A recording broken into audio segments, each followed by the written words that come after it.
Hey, Max Ordination, this is Tyler. I'm dropping in on you guys today. Thanks for listening. Today's episode is going to be short. We're going to focus on training plan, thought processes. Specifically, I'm going through my Sniper Adventure Challenge plan right now, and I thought I'd share some of the details regarding how this plan originated, where it's at, where it started, and of course, the end goal. All right, so Tuesday, Jeff and I will be back at it together. We'll have our regular scheduled show Tuesday. I'm currently editing, working, getting a few videos out there for our Patreon VIP members. Basically, the videos will be setting up the rifle, where the buttstock needs to be placed, and how to obtain that recoil management that I'm always talking about.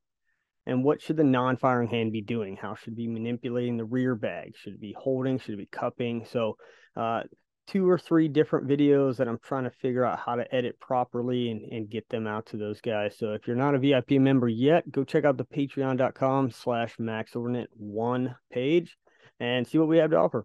So moving on from there and just kind of looking at what's going on in the Max Ordinate world, we're going to get to the show. You need speed. You don't have it. And your knees can't take the pounding. So hard running is out. And you got arthritis in your neck, and you've got calcium deposits on most of your joints, so sparring is out. I had that problem. So what we'll be calling on is good old-fashioned blunt force trauma, horsepower, heavy-duty cast iron, pile-driving punches that will have to hurt so much they'll rattle his ancestors. Every time you hit him with his shot, it's got to feel like he tried kissing the express train. Yeah, let's start building some hurting bonds. You short of breath, SOB, shortness of breath, you wheezing. The only thing you trying to do is get some air. You don't care about no basketball game. You don't care what's on TV. You don't care about nobody calling you. You don't care about a party. The only thing you care about when you're trying to breathe is to get some fresh air. That's it. And when you get to the point where all you want to do is be successful as bad as you want to breathe, then you'll be successful. And I'm here to tell you, number one, that most of you say you want to be successful, but you don't want it bad. You just kind of want it. You don't want it badder than you want to party. You don't want it as much as you want to be cool. Most of you don't want success as much as you want to sleep. Some of you love sleep more than you love success. And I'm here to tell you today, if you're going to be successful, you got to be willing to give up sleep. Inhale and exhale. Inhale and exhale. All you have is all you need. All our lives, many of us go through life running from things that ain't got no teeth to do us any harm.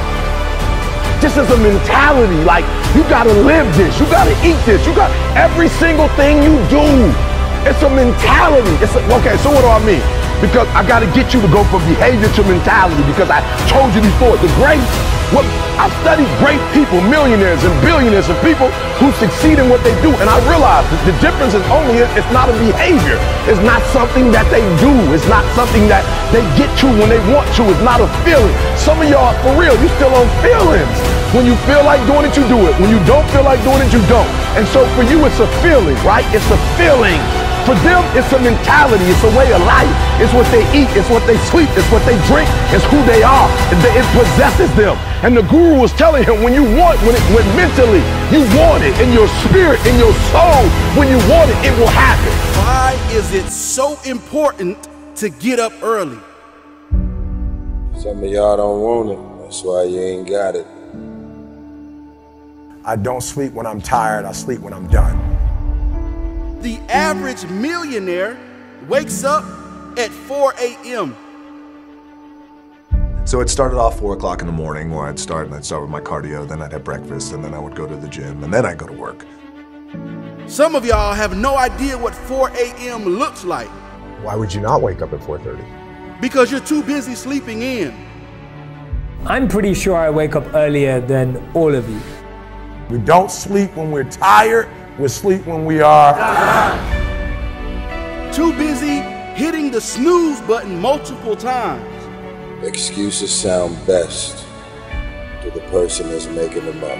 And if we can really be honest, some of y'all don't even go to bed until about 4 a.m.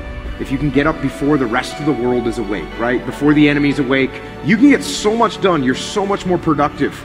All right, before I get to the meat and potatoes of this episode, I want to get started by dropping howitzer clothing out there, kind of making everybody aware about howitzer clothing.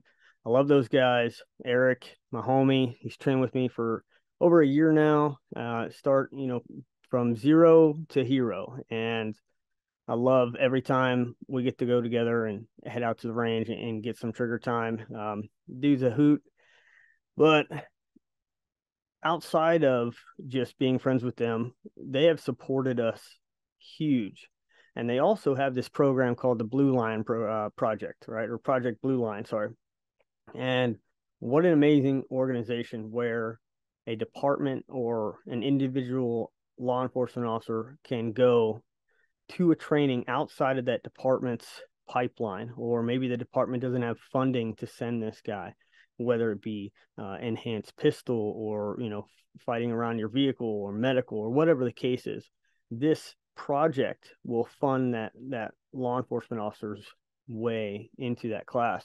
So I know there's other companies out there who are utilizing this, like Achilles Tactics. I know JJ Racaza has some information that he does with this project as well.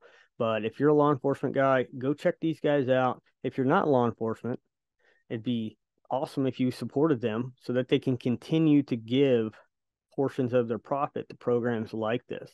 So when you get a free minute, go check out their social media or hop on their website, howitzerclothing.com. By far my favorite clothes to wear every day, even on the range. It doesn't matter. Not to mention, they just dropped some new shoes. So recently I was talking probably a few months ago about the Hey Dude shoes and how I fell in love with these shoes. Well, now Howitzer is producing their similar version, and they're amazing. They have different graphics on them, different colors. If you're a camo type guy, I know a lot of you wear camo to the range, so now you got some new range slippers. So go check them out, howitzerclothing.com. All right, so we're going to move on. Next subject, the main meat and potatoes. Again, I said I'll keep this short, and that's what I plan to do. So it's talking about training plans. Right now, my specific training plan revolves around fitness. It's not that I don't want a training plan for shooting or, for all of the other skill sets that might come up in the Sniper Adventure Challenge. It's that the mental and physical aspect of the challenge itself is what's going to make or break me. So if I can't mentally hack it, I won't make it. If I can't physically hack it, I won't make it. I have confidence in my land navigation skills. I have confidence in my shooting skills. But this is the area where I'm constantly striving to be better, especially as I'm getting older. So the reason I want to bring this up is even if you're not interested in the fitness side, it doesn't mean that you can't have a training plan, right? I want to be better than last year. Who doesn't want to be better than last year? So what better way than to come up with a plan? Now, you can alter this plan along the way, but at least you started somewhere, and then you have a progressive approach to how you're going to develop yourself. So I started thinking, and Team Max Ordinate right now is, we have a group chat and we're texting, and every year we have talked about what are our goals and how we're going to get there. And it got me thinking, because I was writing this plan, and it got me thinking about them, because they have some lofty goals, like winning a PRS match, placing top 5 at Steel Safari, and doing some other things. And all of their goals are really good, and they wanted me to chime in on what I thought. So my question is this, right? And it was directed at Vanessa first, because she's the one that asked me, what do you think about the goals?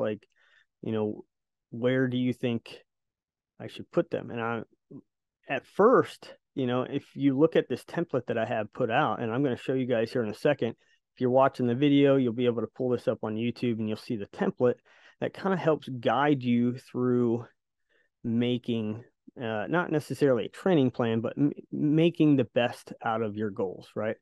So typically what I do is I write at the top, what are my goals? Well, I want to win the Sniper Adventure Challenge. And then you got two columns, right? On the left and the right, you have a column that says, what's it going to take and what's it going to cost? And they sound similar, but they are different, right? So anyways, developing this training plan, you have to look at where do you want to be when it's over, right? And then obviously you got to fill in the columns and start to decide, can I even do this, right? So that's kind of where with certain people, I will ask that question. Like, you have this goal, you want to win, or you want to be the best, or whatever it is, right? So if you want to win, if you want to be the best, and you look at that, what's it going to cost column, everything has a cost. Every single thing has a cost. So if you look at that, what's it going to cost column, and it says, every morning I'm going to have to dry fire for 30 minutes. And then every evening I'm going to have to dry fire for an additional 30 minutes. And then I'm going to go to the range twice a month, every other Saturday. And then, the other 2 Saturdays out of the month, I'm going to shoot local matches, or, I'm going to shoot one local match on X Saturday, and then the final Saturday, final weekend will be a national level match, right? Because let's be honest, you have to compete in that environment if you expect to be competitive, right? You can't just show up one day and say, hey, I'm here, because there's so many other factors that are included in that, like the stresses of the time, the people around you, the environments, things like that. So you have to look at the cost column, and you have to be able to honestly ask yourself, am I capable of committing what's required, right? That list is telling you, this is the payment that's owed, and can you afford to pay it? So I think for a lot of people, that is a method that you have to employ. I'm not saying that it's right or wrong, right? My method is a little bit different. I say, I want to win the Sniper Adventure Challenge. It's a 48-hour festival of how far can you go before your mind and body breaks.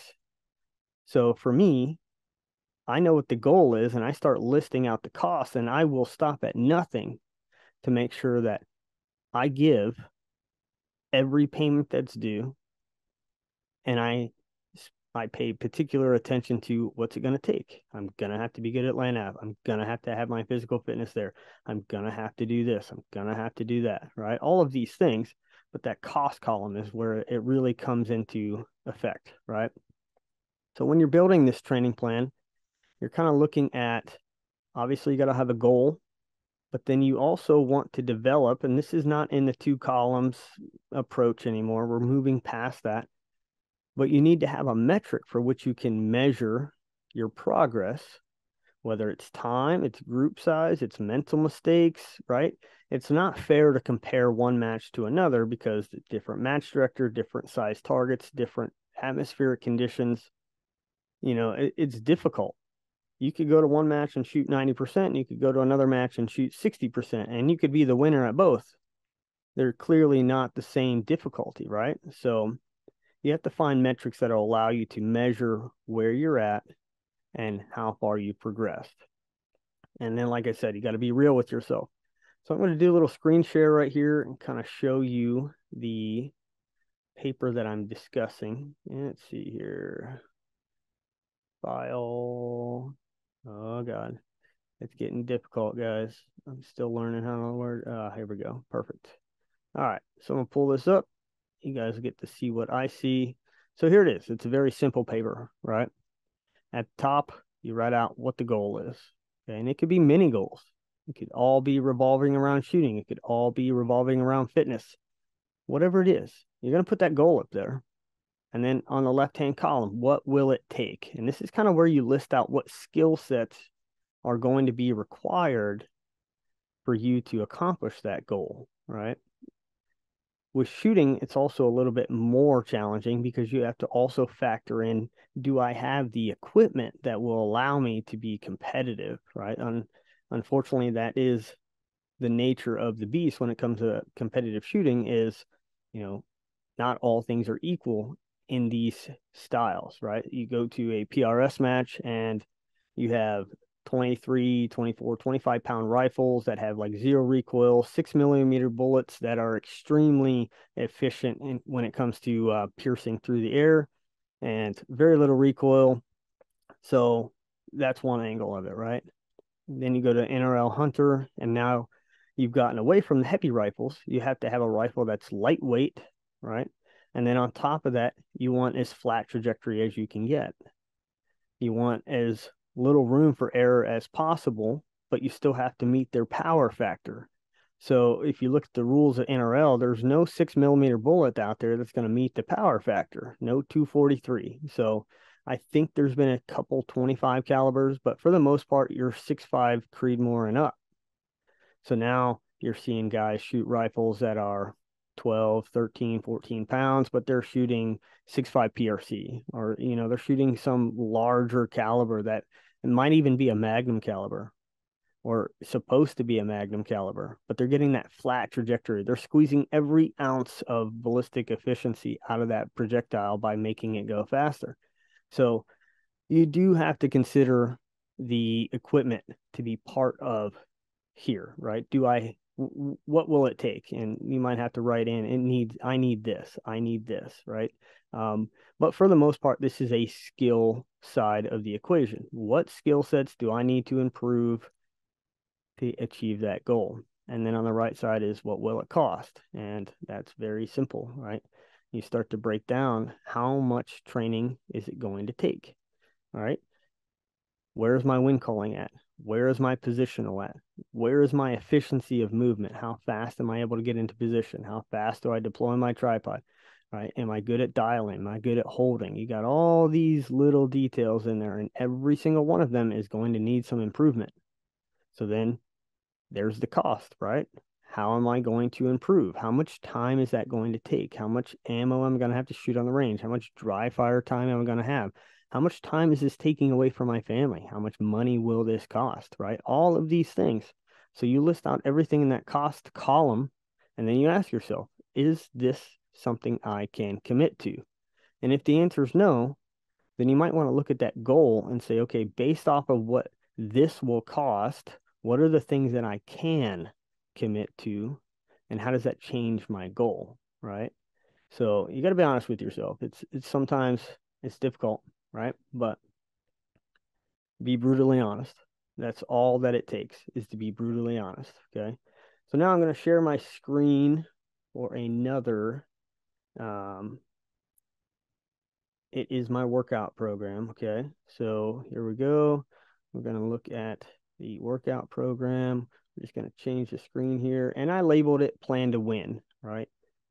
And the folder that I'm storing it in on my hard drive is called 31 Weeks Till Victory. In my mind, I'm already thinking that I have to win, right? And I've had this mindset for the past 3 years now, and every year it's evaded me by 1 or 2 placements, you know, a second place, a third place, whatever it is. But I'm not going to quit. I'm just looking for other methods now that will help me get to this goal. So obviously, if I use my same template, right, I know the goal is to win Sniper Adventure Challenge, and on the left-hand side, I'm going to write, you know, what's it going to take? Well, land navigation, physical fitness, mental strength, you know, the ability not to give up ever, and then my rifle proficiency, all of these things. But then when we're talking about equipment, I still need to factor that in. I want to be as light as possible. So I need to make sure that I'm updating and upgrading my gear so that I can carry everything that's required, but I can also make sure that I'm as light as possible. And then I have other things to think about, like my feet, right? How I'm going to take care of my feet. Did I have any downfalls last year? Well, last year was the first time in 3 years that I got blisters. What changed last year that was different? And I know exactly, it was hotter out, right? So more time spent walking on hard surfaces, higher temperatures, and led to more blisters, which slowed us down. So what can I do to prevent that? Is there something I can learn? Is there a way that I can tape my feet better? Do I need more sock changes? So all of these things are going to go into that preparation. And then on the right side, we talk about the cost, right?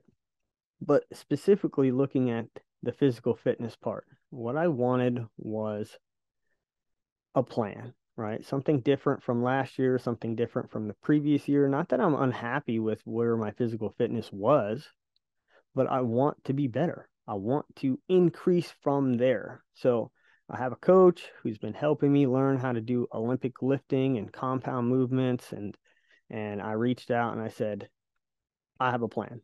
I want you to hear me out. Okay, go. So here's my plan. I have 31 weeks. I have basically 7 months, right? So I want to take 20 weeks and I want to dedicate those 20 weeks to not forgetting about cardio, but I want to dedicate those 20 weeks to getting stronger. Everything has to get stronger, right? I want to get my legs stronger. I want to get my upper body stronger. I want to get my core stronger. And I want to use Olympic lifting to bridge that gap to make me even stronger than I have been in the past. And, I pitched my idea of 20 weeks with this heavy, intense lifting program and some light cardio. And then the remaining 11 weeks, we're just going to be heavy cardio, and everything at the gym would be high reps, low weight, like body weight, right? So if I'm doing squats, I'm going to be just 155 pounds on the bar, and I'm going to do 20 reps minimum. And I'm really trying to start building, my plan was the first 20 weeks, we're building the strength. And then the final 11 weeks, we are building the endurance. So that was kind of my plan. And then the plan got shot back to me with something completely different written on it. And I'm like, okay. So we talked about it. We kind of went through and now we came out with something. So here's kind of the load plan, right? You look at block 1, 2, 3. Those are different weeks. So this is the first 20 weeks. And you look out here and you got week 1, week 2, week 3. And this is kind of just telling you how the weeks are designed. So your RPE is basically like your effort level. So the way it was described to me is an 8 is, when you get to that last rep, you may have 1 or 2 reps left in you, right? Your tank's not empty. You're like 80%.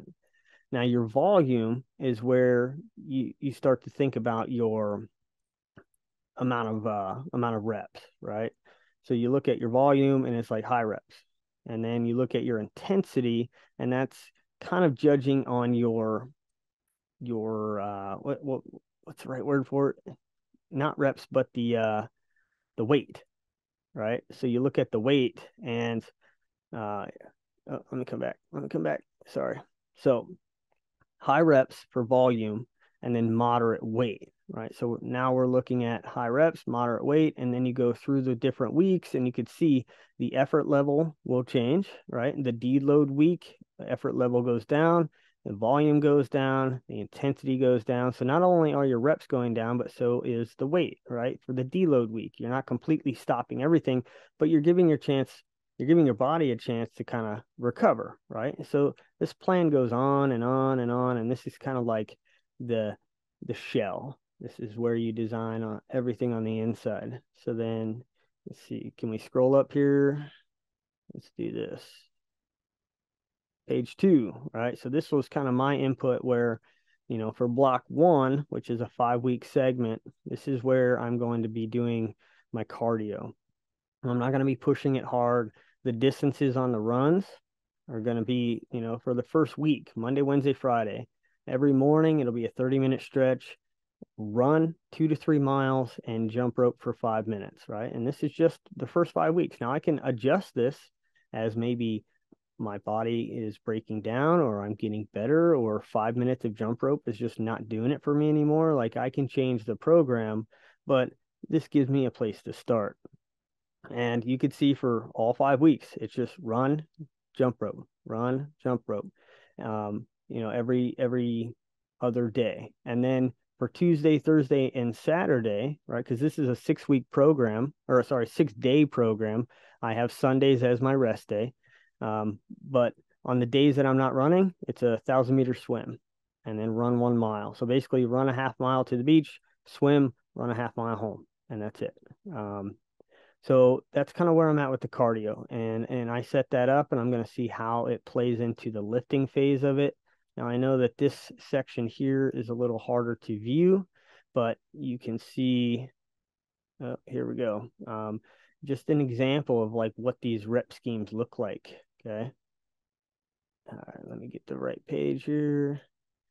Yeah, I am all over the place. I need to get better at this, I know. All right, let's see, 65%. All right. So you look at like Wednesday, February 1st. It's got power snatches plus overhead squat. It's got the rep scheme that I should be doing. It's got some notes in here about how I should perform these sets. And then it tells you how many sets there are and what the weights are. So start at 65 pounds. Set number 8 is 115. So I basically just follow this program. It was my option to add in abs and core work every day. So I tried to change the workouts out. So planks and toes to bar on this day. And then the next day would be flutter kicks and some other ab routine, right? And now I've got this for every single day that I want to go through here. I got Monday, I got Tuesday. So Monday's another day of Olympic style lifting where it's, you know, hang power cleans, front squats, push press, like things like that, box jumps. Now, a lot of this is not just focused on building the core, but also building the legs, like making sure that the legs can handle 48 hours of, you know, humping around the mountains and not losing any speed. That's the goal, is to not lose any speed. You know, normally when me and Fred step off, you know, Fred from Bison Tactical, we're moving roughly 2.5, 3 miles an hour. But then towards the end of the competition, we'd be lucky to be moving 1 mile an hour. So hopefully by setting this plan, I can have better endurance throughout the entire course because of that strength, because of the endurance that I'm trying to build. And then Tuesdays are just a straight chest day, right? Not trying to leave any muscles out, but to make sure I'm working on the entire body. And then Friday would be an all back day. Like the only thing getting worked on a Friday is back. And then Saturday is my leg day right before my off day, my rest day. It's hammer the crap out of your legs. And again, this is all focused on like how much strength can we build? How much endurance can we build? And we have 20 weeks to do it, right? But we're trying to do it the right way. So also things that I have to look at and start programming is, what's my diet going to look like? You know, how much protein intake do I have? Where's that protein source going to come from?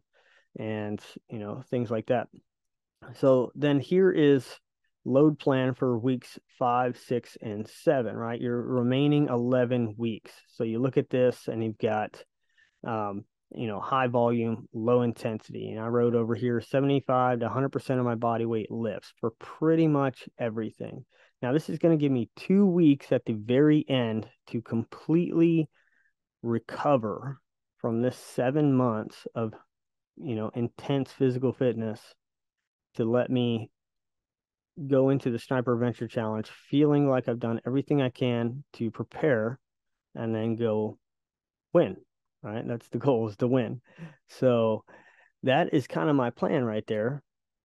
I just wanted to show you guys what it looked like. Again, it might change. It might change right after week 1 is over. Again, I need to look at, one, you know, how are the weights that I've been assigned? How is my body handling those? And then 2, you know, is the cardio that I added too much? Am I not getting enough food? Like, am I gaining too much weight? And I don't mean like getting fat. I mean, I don't want to gain a lot of mass. The whole point of this workout is not to gain mass. It's to build strength and put on mass where it's needed. So right now I am roughly 10% body fat and maybe a little less than that. And I weigh 152 pounds. My goal is to be down around the 6%, 5% range when the Sniper Adventure Challenge comes. And I just want to shed any weight that's not actively assisting me with winning, right? So in my opinion, having any excess body fat is just weight that I'm carrying around that I don't need, right? And this is how serious I'm taking this competition. It means that much to me that I want to win, and I'm willing to dedicate everything I have to making this plan work. So when you look at your training plan for shooting, for training, this is what I want to do this year, right? That's the level of dedication that I'm talking about. So when you look at what does it cost, you have to ask yourself if you're willing to give what the cost is, right? And that's, there's no other way around it. Everything has a price.